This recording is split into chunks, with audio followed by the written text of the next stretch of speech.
Going on YouTube. Today we have an episode. Here's the chain, and I'm going to link it together. Chainlink. Yes. All right. Let's walk through the interview process. First of all, behavioral. Right. How did that go? Not too good. Oh no. Not too good. Oh no. Yeah. But the behavioral seems fairly standard. No surprises there. Yeah. The take-home interview.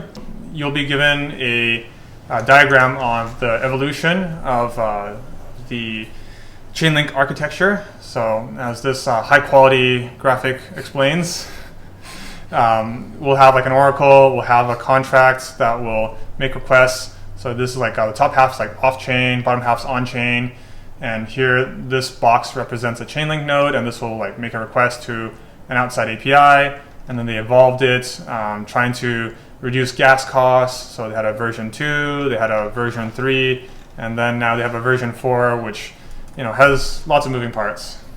They give a spec of you have all these addresses and balances, and you want to return in two different endpoints. One is the sum, like you add up all these balances together. Right. And the other one is you return the min or max. That's right. Yeah.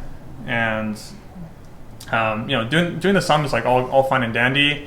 Doing the min or max is kind of getting a little bit more complicated because you have a parameter you want to pass in, like is it going to be the min or is it going to be the max, right? And they definitely care about tests. They wanted a lot of tests written. They wanted this to be like all prim and proper. We ran into a lot of troubles. The version 1 code was being deprecated, so version 2 is being released. Version 2 was half-baked. There are examples on their readmes throughout the Chainlink documentation. Some of them were inconsistent. We even had one of the team members update it after they noticed the inconsistency. The other thing is these balances here, these don't fit into 32 bits or 4 bytes. The crux of the issue was like we couldn't properly store the entire address in the size given because this was slightly beyond the maximum size of like a Ethereum word. Mm-hmm. That was kind of a little bit underhandedly part of the design. And so Chainlink, they offer some like big word or like multi-word examples. Those don't quite work very well. Right. 1. 2, that's only for V1. It doesn't work for V2. Right. And then the other thing with V2 was they have like some kind of way of like serializing it, but that serializing doesn't work for anything that's like beyond an Ethereum word. So that still didn't solve the solution, or it didn't solve the problem.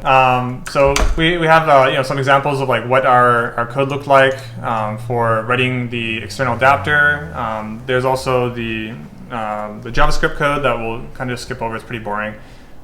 So those together were kind of a bad experience, honestly. Yes. That definitely made me lose some confidence in Chainlink. Yes. One-on-one pair programming session. And so this one is like pretty straightforward. Decentralized exchange. Truly what they wanted was a centralized exchange. What? Yes.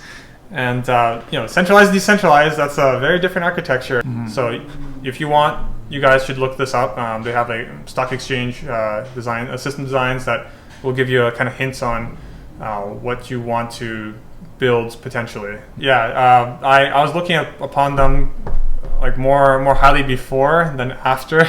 Oh. Yes. Yes. And I guess it's mostly from the take-home. Yes. Yeah. Dirty laundry almost. Yes. Yes. Yes. Okay. So we'll see how that goes.